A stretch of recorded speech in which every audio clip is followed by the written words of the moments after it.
চট্টগ্রাম বন্দরের উপর দিয়ে যখন সকালের সূর্য উঠছিল তখন দেশের রাজনৈতিক অঙ্গনে নিঃশব্দে এগোচ্ছিল এক বড় সিদ্ধান্ত। ঢাকা থেকে পাঠানো এক গোপন ফাইল নৌপরিবহন মন্ত্রণালয়ে পৌঁছায়। ফাইলটির উপরে লেখা ছিল অতি জরুরি, ডিসেম্বরের মধ্যে বাস্তবায়ন। ফাইলের ভেতরে ৩টি শব্দ, চট্টগ্রাম, মোংলা, পানগাঁও, বাংলাদেশের বাণিজ্যিক প্রাণরেখা। ৩টি বন্দর ৩০ বছরের জন্য বিদেশিদের হাতে দেওয়া হবে।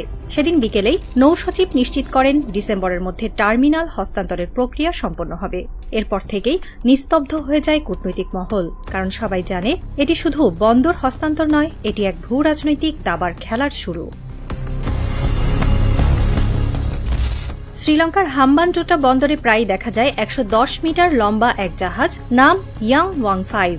চীনের তৈরি এই বিশেষ নজরদারি জাহাজগুলো স্যাটেলাইট ও ব্যালিস্টিক ক্ষেপণাস্ত্রের পথ বিশ্লেষণ করে, সমুদ্রপথে গোয়েন্দা তথ্য সংগ্রহ করে।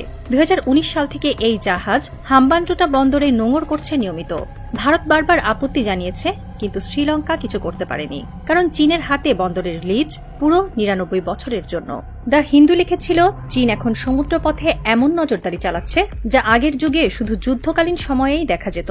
হাম্বানটোটা তাই এখন এক ভাসমান গুপ্তচর কেন্দ্র, যার প্রতিটি সেন্সর দক্ষিণ এশিয়ার উপকূল পর্যন্ত নজর রাখে। বাংলাদেশের উপকূলের দিকে এখন এগিয়ে আসছে যুক্তরাষ্ট্রের এক গোয়েন্দা নজরদারি জাহাজ, এক্সপ্লোরার শ্রেণীর T-25। মার্কিন নৌবাহিনীর হাতে এ ধরনের 4টি জাহাজ রয়েছে, যেগুলো সোনার নেটওয়ার্কের মাধ্যমে চীনের সাবমেরিন, মিসাইল রেঞ্জ এবং যোগাযোগ সিগন্যাল পর্যবেক্ষণ করে। ডিফেন্স নিউজ জানিয়েছে, এই জাহাজগুলো সার্ভেলেন্স শিপ নামের আড়ালে গোয়েন্দা তৎপরতা চালায়। যদি এমন জাহাজ বাংলাদেশের কোনো বন্দরে নোঙর করে, তাহলে তা শুধু নৌ সার্বভৌমত্ব নয়, আঞ্চলিক ভারসাম্যের উপরও বড় প্রভাব ফেলবে। কারণ বঙ্গোপসাগর এখন শুধুই বাণিজ্যের পথ নয়, এটি হয়ে উঠেছে বৈশ্বিক শক্তির সংঘাত মঞ্চ। বাংলাদেশের সরকারের উচ্চ পর্যায়ে আলোচনায় এসেছে, চট্টগ্রাম, মোংলা ও পানগাঁও টার্মিনাল 3টি বিদেশি অপারেটরদের হাতে দেওয়া হবে।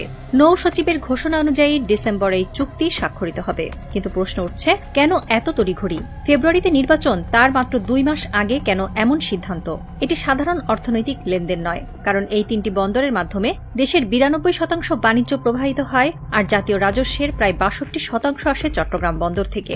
অর্থাৎ এই চুক্তি বাংলাদেশের অর্থনীতির মেরুদণ্ডকে বিদেশি নিয়ন্ত্রণে দিচ্ছে।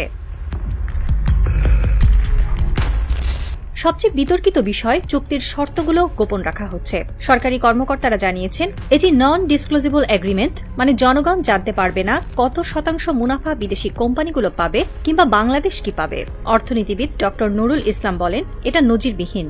স্বাধীনতার পর কোনো সরকার এত গুরুত্বপূর্ণ অর্থনৈতিক চুক্তিকে জনগণের অজানায় রাখেনি। একই মত দিয়েছেন দ্য ইকোনমিস্টের দক্ষিণ এশিয়া বিশ্লেষজ্ঞ। যদি চুক্তি গোপন থাকে, তাহলে এটি অর্থনৈতিক সিদ্ধান্ত নয়, বরং কৌশলগত সমঝোতা। বিশ্ব রাজনীতি এখন এক নতুন টক্সিক কূটনীতির দিকে এগোচ্ছে। একদিকে চীন তার মেরিটাইম সিল্ক রুট শক্তিশালী করছে, বাংলাদেশ, মিয়ানমার ও শ্রীলঙ্কাকে সংযুক্ত করে। অন্যদিকে যুক্তরাষ্ট্র ইন্দো প্যাসিফিক কৌশল দিয়ে এই পথ বন্ধ করতে চাইছে। Carnegie endowment for international piece বিশ্লেষণে বলেছে, চীন ও যুক্তরাষ্ট্র এখন বঙ্গোপসাগরে প্রক্সি বন্দর যুদ্ধে লিপ্ত।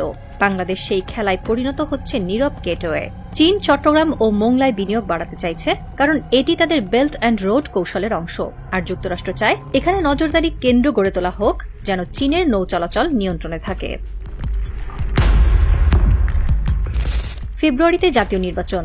ডিসেম্বরের চুক্তি মানে এক নির্বাচিত সরকার আসার আগেই দেশের গুরুত্বপূর্ণ সম্পদ বিদেশিদের হাতে তুলে দেওয়া। রাজনৈতিক বিশ্লেষক মাহবুব হোসেন বলেন, এটি একটি ইন্টারিম কন্ট্রাক্ট নয়, বরং এক দীর্ঘমেয়াদী প্রভাব তৈরি করবে, যা আগামী 3 দশক বাংলাদেশের নীতি নির্ধারণে বিদেশি প্রভাব স্থায়ী করে দেবে। জনগণের প্রশ্ন, এই চুক্তিতে কি বাংলাদেশের সার্বভৌমত্ব রক্ষার কোনো ধারা রাখা হয়েছে? যদি বিদেশি কোম্পানি সামরিক কাজে বন্দর ব্যবহার করে, বাংলাদেশ কি সঙ্গে সঙ্গে চুক্তি বাতিল করতে পারবে? এই প্রশ্নের কোনো উত্তর কেউ দিচ্ছে না। চট্টগ্রাম বন্দরের জেটিতে রাতের আলো। দূরে দাঁড়িয়ে আছে এক বিশাল জাহাজ। আলো নিভে গেছে শুধু রাডারের ক্ষীণ শব্দ। সেখানে হয়তো ভাসছে বিশ্বের 2 মহাশক্তি